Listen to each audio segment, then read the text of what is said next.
आज आपको done base के नुकसान बताता हूँ।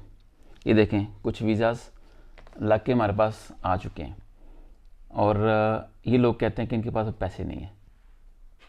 ये भी मुसीबत होती है। और ये वो लोग हैं जो आगे कहते हैं जी पैसे की टेंशन नहीं है, बस हमें वीज़ा लगवा दें। अब लग गया तो 2 हफ्ते हो गए, इनके पास अभी पैसे नहीं है और इसका तो वैसे ही केस रिजेक्ट हो गया। हालांकि इसकी ट्रैवल हिस्ट्री इनसे बेहतर है, उसके बावजूद इसका वीज़ा रिजेक्ट हो गया। इसके अलावा एक और केस है जिसका हमने वीज़ा लगवाया हुआ है और उसके बाद प्रोसेसिंग के पैसे नहीं है। डन बेस का ये नुकसान होता है।